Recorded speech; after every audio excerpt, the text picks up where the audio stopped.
Hello and welcome back to my channel. I'm Amelia Automotive and today we are driving a Skoda Octavia VRS. Now Skoda came to me and said, we know you love a Golf GTI, so why not try our Octavia VRS? And of course I said yes, because I've never driven a Skoda before and I was really intrigued with it being part of the Volkswagen group for the first 30 years.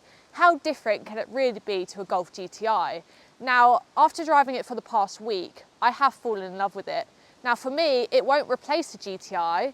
However, it's a much more practical daily alternative to a GTI. On price, practicality and performance, it all wins. So let's have a look around it.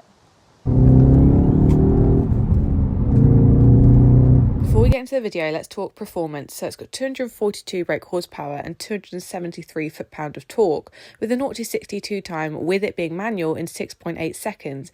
If you get the DSG, you get 6.7 seconds. The base price for this car is £34,000, but this car specifically is just over 37 with optional extras. So let's talk about the exterior of the car. But I thought I'd address the elephant in the room, the colour. This beautiful burnt orange colour, which is actually called Phoenix Orange. I've had a lot, it's a bit like Marmite. People have said they love it or people have said they hate it. I mean, it fits with the autumnal theme at the moment, but I'm still not sure on it. I think there's a nice dark green colour I would get instead. But I can understand some people will like it. Now, the front of the car, it definitely could have looked more sporty. It's definitely quite understated and a sleeper vibes, to be honest with you. I do prefer the rear of it, but it does look quite nice. The front grille, I'm not that much of a fan of because it's quite bulky and it's got this strange styrofoam inside, which I don't think will weather that well. We've got almost GTI-esque honeycombing at the front, which is really nice and quite sporty as well. We've got the LED matrix lights, which honestly work really well, can't fault them. It comes with standard 19-inch wheels on the VRS. It would have been nice to have more options on that.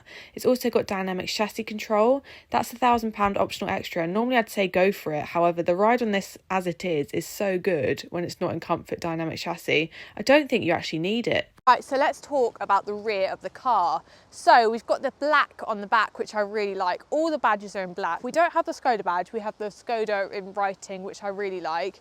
The window at the back is absolutely huge. And we have this nice spoiler, which I'm not mad at. Normally I'd say a spoiler that doesn't match the paintwork looks a bit weird, but I think it works. I really like it. And I can see the family resemblance in the back of this car with the Audi group. Can you guys see it?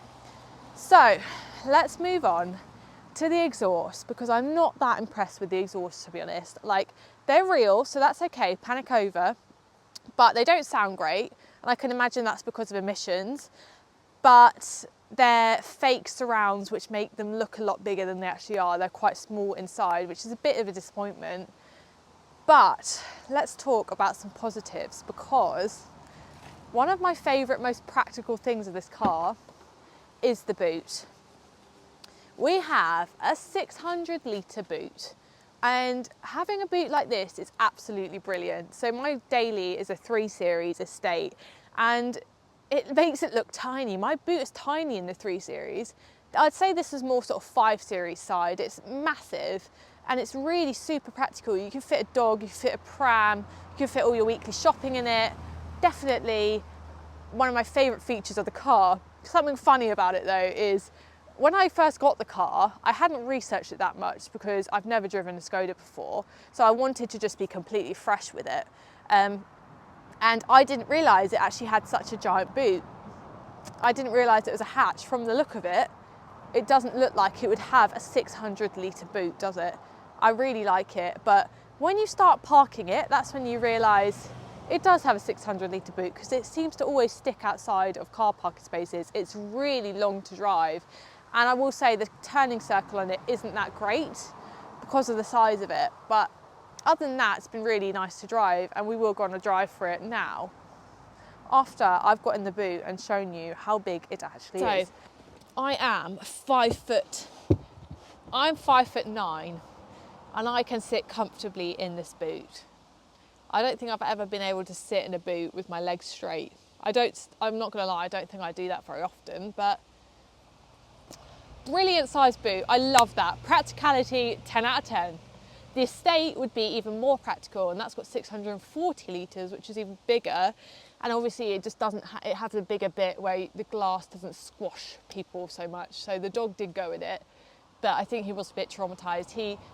Up to about here, he could stand up, he's a Labrador, but because it slants down, I would definitely, if you have dogs, get the Estate.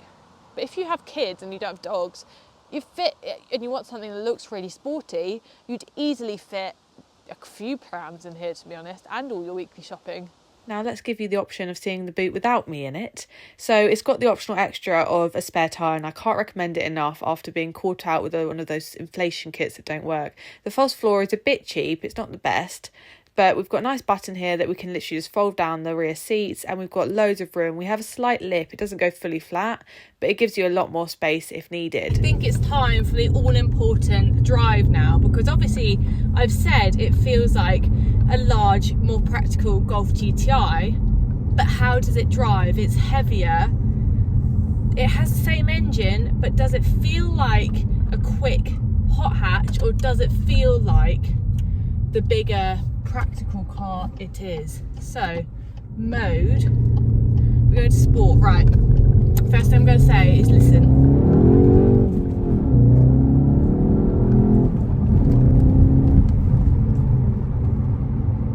You can hear the engine noise.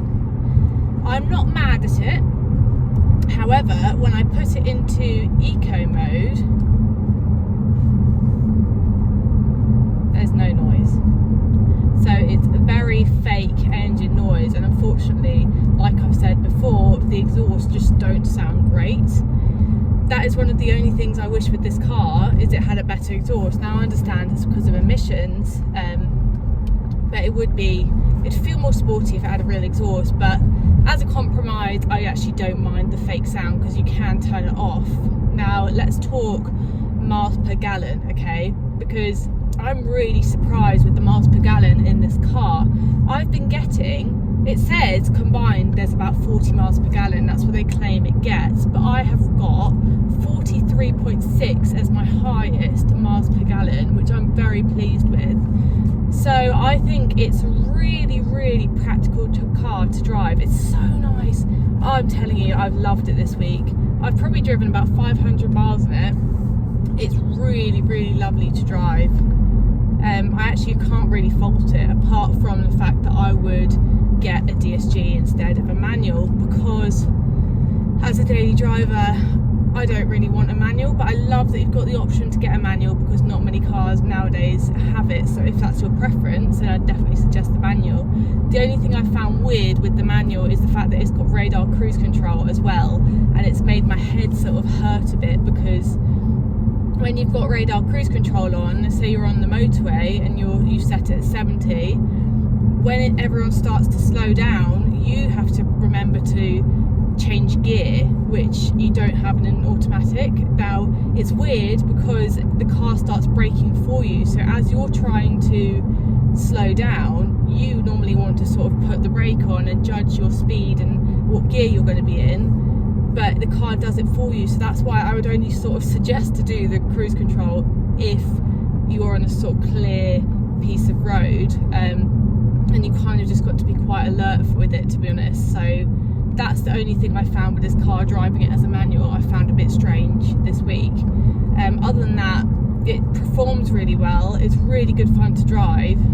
It's obviously front wheel drive. There is a 4x4 option of this car if you wanted a more sort of planted car. But if you want something fun, sporty, cool, that is similar to a Golf GTI in performance and drivability, this is the car for you. Now it's obviously personal preference again if you wanted to get the hatch or the estate. Now I personally would go for an estate. There's a lovely dark green colour which I would choose in the estate because I've got a dog. Now the dog has been okay in this car because there is room for him, however the glass obviously slants at the back, so that just means it's not as comfortable for a dog and it's just slightly less practical, but it looks more sporty. So to be honest, I have absolutely loved this car, and I genuinely am saying this. I would be honest if I didn't like it. I would, if I was looking for a performance practical car, I would buy one of these. The price, what this car is, how nice it feels inside to drive, you actually can't go wrong. You really can't go wrong with this car. Let's talk about the interior. It's very dark, isn't it? It is dark in here. I will say that it's not that well lit, and because obviously it's quite a good value car, there isn't that many options. So there's two things I would have liked in this car as an option, which is a sunroof and also an upgraded stereo system, because it's not that great. It's what you'd accept from a standard sort of Volkswagen Group car. But I just think because the interior is so dark and you don't have other options to sort of change the interior, this is what it comes with. I think, and its sunroof would have just changed the whole experience. I mean, it's great like driving this week while it's been cold and winter, because you feel very sort of warm and cocooned a bit, but I feel like in summer you'd feel quite trapped in here, especially with it being the hatchback.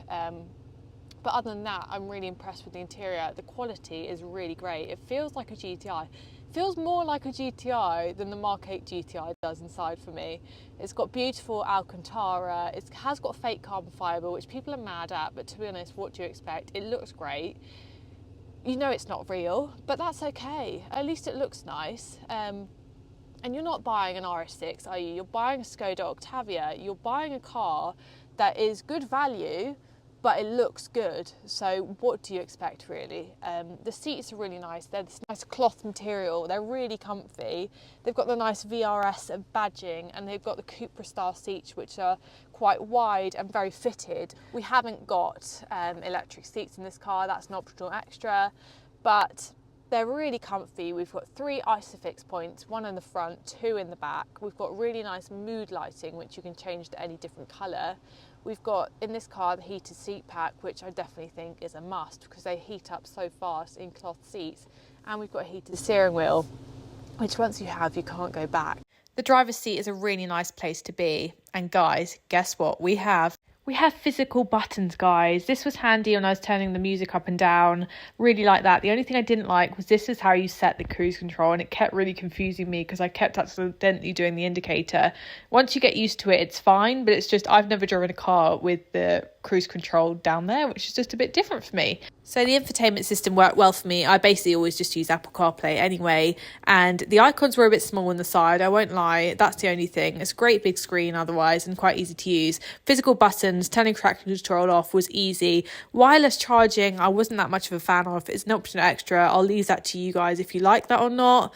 And let's talk about the interior quality because it was really impressed me. However, let me down because it was a bit of scratchy plastic there. Interior wise, we have the VRS logo everywhere, the lovely gear knob, and also on the steering wheel. And basically, you would know it's a VRS. It's logoed everywhere. I love that. I love that it's different and it's showing you that it's a performance model and it's everywhere and you know about it. Why not? So just think overall it's a great looking car, and I love the fact it's just so raw and feels like a performance car. If you know Skoda, this was great to me. It's got an umbrella. In the British weather, you absolutely need this. If you're a Skoda fan, you probably already know this, but it has the ice scraper, which is also a magnifier, and a ruler apparently, which is great. Briefly talking about the rear of the car, there is loads of space. I hauled my nieces and nephews around, 3 of them, 2 booster seats and 1 in the middle, and they said they had more space than they did in their Golf R estate, which I think is great. So that's great feedback there. We've really used this car and it's been really practical. So there we have it. That's my review on the Skoda Octavia VRS. Let me know what you guys think. I've thoroughly enjoyed this car and I am really going to miss it. I think it's a brilliant daily and a great all-rounder. Make sure to subscribe and comment and like and all that shebang, and follow me for the next video I will do, which will be on another sporty car. So let's go.